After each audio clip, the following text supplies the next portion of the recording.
श्रीशैलेशदयापात्रं दीभक्त्यादिगुणार्णवं यतीन्द्रप्रवणं वन्दे रम्यजामातरं मुनिम्।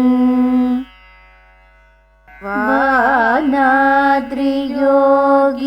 वरमानस राजहंस बाधूलनाथ वरदार्य वराभिवन्द्यौ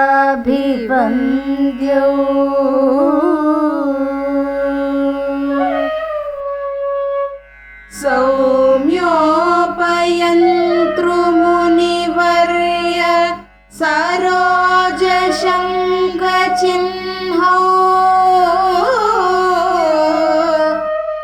त्वदीयचरणौ शरणं प्रपद्ये।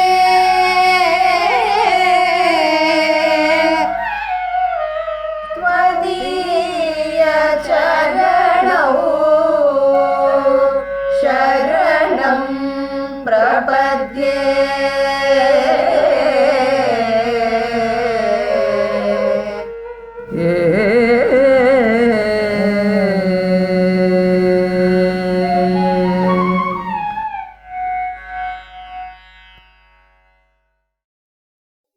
ஸ்ரீமதே ராமானுஜாய நமஹ.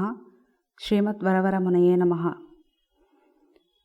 சௌமியோபயந்திருமுனி பிரபத்தி ஜீயர் நாயனார் அருளி செய்தது 5 ஸ்லோகம் வரைக்கும் பார்த்துருக்கோம்.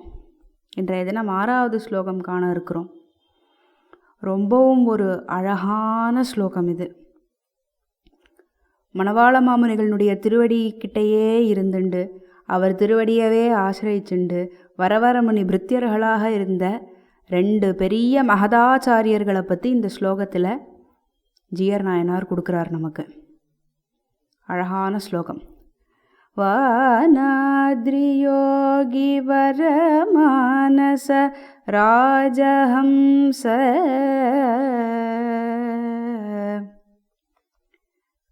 ராஜஹம்சம் அப்படின்னா ஹம்சம்னா அன்னப்பறவைன்னு அர்த்தம். வானாத்ரி யோகி, அத்ரினா மலை, வானாத்ரி அப்படின்னா வானமாமலை.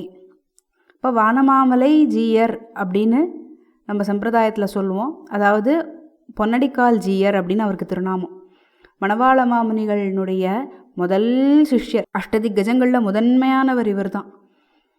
அப்படி அந்த பொன்னடிக்கால் ஜீயர் இவர் உபயோகப்படுத்துகிற வார்த்தை இங்கே ரொம்ப அழகாக கவனிக்கணும் நம்ம. வானாத்ரி யோகி வரமானச ராஜஹம்ச. மானச அப்படின்னா மனசு. அவருடைய ஹிருதயத்தில், அதாவது பொன்னடிக்கால் ஜீயனுடைய ஹிருதயத்தில் அன்னப்பறவை போல மணவாள மாமுனிகள் விளையாடுறார் அப்படிங்கிற அர்த்தம். இது வெளிப்படையாக பார்த்தா இவ்வளோதான் அர்த்தம். கொஞ்சம் அந்தர்கதமான அர்த்தம் என்னங்கிறது நம்ம அலசி ஆராய்ஞ்சா புரியும். பொதுவாக ஒரு ஹம்சபக்ஷி இருக்குது, ஒரு நீர் நிலைமையும் இருக்குது அப்படின்னா அந்த ஹம்சபக்ஷி என்ன பண்ணும், அந்த நீர் நிலைமையில் போய் நன்னா சிறகு அடிச்சுண்டு அழகாக விளையாடும்.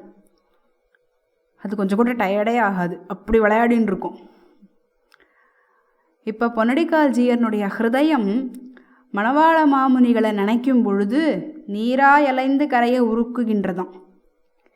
உடலென குறுகுமாலோன்னு எப்படி திருவரங்கத்து பெருமாள்கிட்ட தொண்டரிப்புடி ஆழ்வாருக்கு ஆச்சோ, அதுபோல் பொன்னடிக்கால் ஜீயருக்கு மணவாள மாமுனிகளை பற்றி நினச்சிண்டாலோ, அவருடைய திருவடியை சேவிச்சாலோ, தியானம் பண்ணிண்டாலோ இவருக்கு உள்ளம் உடல் எல்லாம் உருகி ஒரு நீர்ப்பண்டம் போல அந்த இடமே ஒரு சரோவராக ஆயிடுறதான். அப்படிப்பட்ட ஒரு பிரேமை சாகரத்தில் இந்த ராஜஹம்சமாக மணவாள மாமுனிகள் 2 சிறகையும் அடிச்சுண்டு, ஞானம் அனுஷ்டானங்கிற 2 சிறகையும் அடிச்சுண்டு அப்படி விளையாடுறாராம். பொன்னடிக்கால் ஜீயனுடைய ஹிருதயம் அவர் மாமுனிகள் மேலே இருந்த பிரேமையை கேட்கவா வேணும். எப்பேற்பட்ட மகதாச்சாரியனுக்கு இவர் எப்பேற்பட்ட சிஷ்யர். ஆச்சாரியன்னா மாமுனிகளை போல இருக்கணும், சிஷ்யன்னா பொன்னடிக்கால் ஜீயரை போல இருக்கணும் இல்லையா? அப்படி இருக்கக்கூடிய அந்த பொன்னடிக்கால் ஜீயர் அவருடைய மனசில் 2 சிறகையும் படபட படபடன்னு அடிச்சுண்டு ஒரு ராஜஹம்ச பக்ஷி போல கம்பீரமாக உற்சாகமாக அப்படி விளையாடுறாராம் மணவாள மாமுனிகள். பொதுவாக ஹம்சம் அப்படின்னாக்கா அது வேதம் அப்படிங்கிறத குறிக்கும். அன்னபக்ஷி அப்படின்னு நம்ம சொல்கிறோம் அப்படின்னா அது வேதத்தை குறிக்கக்கூடியது. மணவாள மாமுனிகள் உபய வேதத்தையும் அதையும் தாண்டி இதிகாச புராணங்கள் இத்தனையும் எடுத்துட்டு காலக்ஷேபம் பண்ணி அதுலேயும் பிரேமையே வடிவானவர், சாத்வீக பரிபூர்ணர். பொன்னடிக்கால்ஜியனுடைய ஹிருதயத்தில் இவரே தான் வேதமாக ஆயிட்டார் அப்படிங்கிறது தான் இங்கே அர்த்தம். ஏன்னா வேதத்தில் என்ன சொல்லியிருக்கோ அதுபடி நடக்கணும், இவர் மணவாள மாமுனிகள் என்ன சொல்கிறாரோ அதுபடி நடப்பார். அதனால பொன்னடிக்கால்ஜியனுடைய ஹிருதயத்தில் மணவாள மாமுனிகள் அவர் தான் வேத வாக்கு, அவர் தான் அங்கே தோகையை சிறகடிச்சுண்டு விளையாடக்கூடிய ஒரு ஹம்ச பக்ஷியாக இருக்கிறாராம். அதான் மானச ராஜஹம்ச. அடுத்தது வாதூலநாத வரதார்ய வராபிவந்தியோ.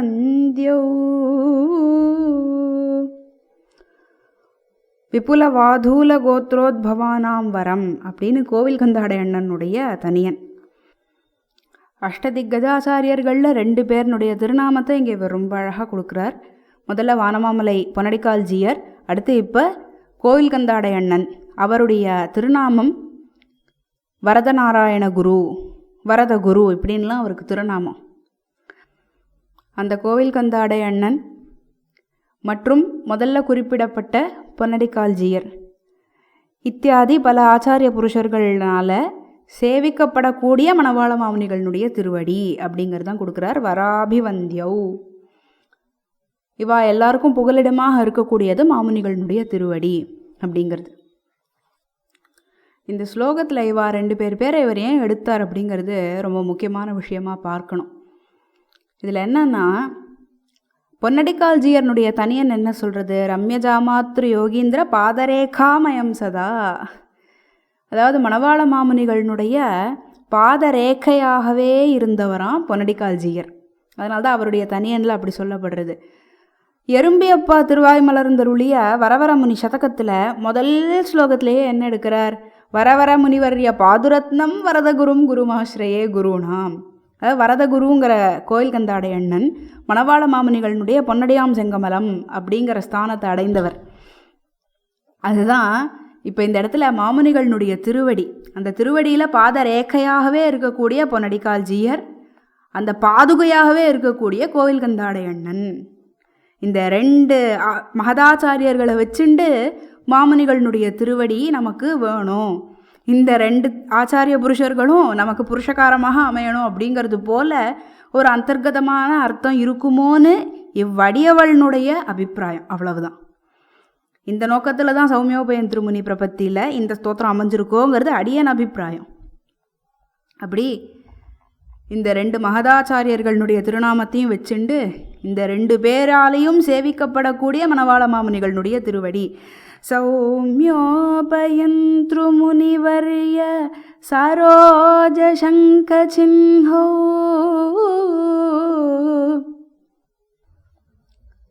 இந்த திருவடியை பற்றி வர்ணிக்கும் பொழுது இது ரொம்ப விசேஷமான ஒரு வர்ணனையாக காண கிடைக்கிறது.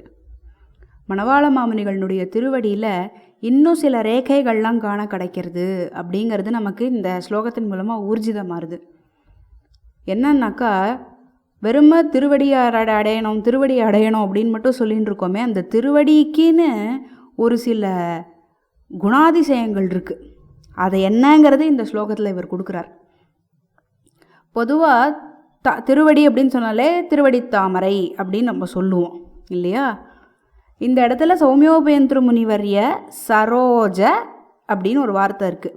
அப்போ திருவடித்தாமரை அப்படிங்கிறது ஒரு அர்த்தம். ஆனால் அடுத்த வர வார்த்தையை கவனிக்கணும், சங்க சின்ஹௌ அப்படிங்கிறார். அப்போ சரோஜம்னாக்கா தாமரை, சங்கனாக்கா சங்கு, நமக்கே தெரியறது இல்லையா. இவருடைய திருவடியில் தாமரையினுடைய ரேகையும் சங்கத்தினுடைய ரேகையும் இருக்கான். இப்போ ஸ்ரீமத் பாகவதம் கூட வர்ணிக்கும் பொழுது கிருஷ்ணன் நடந்து போனான்னாக்கா அவன் நடந்து போகிற இடமெல்லாம் சங்கு சக்கர ரேகை இருக்கும் அப்படின்னு தெரிவிக்கிறது நமக்கு. மகாபாரதத்தில் கூட திரௌபதிக்கு சில விசேஷமான ரேகைகள்லாம் உண்டு அப்படின்னு மகாபாரதத்தில் வியாசர் கூட தெரிவிக்கிறார். அப்படி மணவாள மாமுனிகளுடைய திருவடியில் அவர் நடந்து போனார்னாக்கா அங்கே தாமரையினுடைய ரேகையும் சங்கத்தினுடைய ரேகையும் இருக்குமா. பொதுவாக சங்கம் அப்படின்னாக்கா ஞானத்தை அள்ளி கொடுக்கக்கூடியது. திருவல்லிக்கேணிக்கு எங்கள் மூலவரை சேவிச்சு பாருங்கோ, அவர் கையில் சக்கரம் இருக்காது, சங்கு மட்டும்தான் இருக்கும். ஏன்? ஞானத்தை அள்ளி கொடுக்கக்கூடியவன் அப்படிங்கிறதுனால. பிரேமஸ்வரூபன் இல்லையா, பார்த்தசாரதி ஆகட்டும் வெங்கடகிருஷ்ணன் ஆகட்டும் பிரேமஸ்வரூபன். அதனால் ஞானத்தை தான் அள்ளி அள்ளி கொடுத்து நமக்கு மோட்சத்தை கொடுக்கக்கூடிய பிரான் திருவல்லிக்கேணியில். அதே மாதிரி மணவாள மாமுனிகளுடைய திருவடியில் சங்கரேகை இருக்குது அப்படின்னா அந்த திருவடி ஆசிரியத்தவர்களுக்கு ஞானத்தை அள்ளி அள்ளி கொடுக்கக்கூடியவர். ஞானம் கிடச்சிடுத்துன்னா என்ன ஆகும்? நமக்கு அர்ச்சராதி மார்க்கம் ரொம்ப சுலபமாக ஆகிடும் அப்படிங்கிறது தான் அர்த்தம். இப்படி மணவாள மாமுனிகளுடைய திருவடியில் இருக்கக்கூடிய ரேகைகள், அவர் திருவடி நிலையிலேயே இருந்த 2 மகதாச்சாரியர்கள் இவாளை எல்லாம் சொல்லி அப்பேற்பட்ட அந்த சௌமியோபேந்திர முனியினுடைய திருவடிகளே நமக்கு தஞ்சம் அப்படிங்கிறது தான் கொடுக்குறார். த்வதீய சரணோ சரணம் பிரபத்யே. இந்த திருவடி தானே நமக்கு வேணும். இதை தவிர அந்நியதா நமக்கு வேறு என்ன வேணும்? பணங்காசு வேணுமா? சொத்து முக்கியமா? எதுவும் வேண்டாமே. எல்லாத்தவிடையும் வசந்தது மாமுனிகளுடைய திருவடி தானே. ஞானத்தை கொடுத்து அந்த ஞானத்தின் மூலமாக நம்மளை மோட்சத்துக்கே கொண்டு போயிடக்கூடிய திருவடி. அதை விட ஒரு பெரிய சொத்து வேறு என்ன இருக்க போகிறது நமக்கு?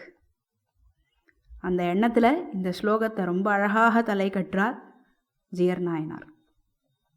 பொன்னடிக்கால் ஜீயரை சொல்லி அவர் பாதரேகையாகவே இருந்தவர் மணவாள மாமுனிகளுக்கு, அடுத்து பாதுகையாகவே இருந்தவர் கோவில் கந்தாடை அண்ணன். இவா 2 பேருனுடைய புருஷகாரத்தின் பேரில் மாமுனிகளுடைய திருவடி, அதிலையும் ஞானத்தை அள்ளி அள்ளி கொடுக்கக்கூடிய திருவடி, அது நமக்கும் கிட்ட வேணும் என்று மாமுனிகளுடைய திருவடிகள்லையும் பொன்னடிக்கால் ஜீயர்னுடைய திருவடிகள்லையும் கோவில் கந்தாடை அண்ணனுடைய திருவடிகள்லையும் ஜீயர் நாயனார்னுடைய திருவடிகள்லையும் நாமும் பிரார்த்தித்து கொண்டு இந்த 6வது ஸ்லோகத்தை இதோட தலையை கட்டுகிறோம்.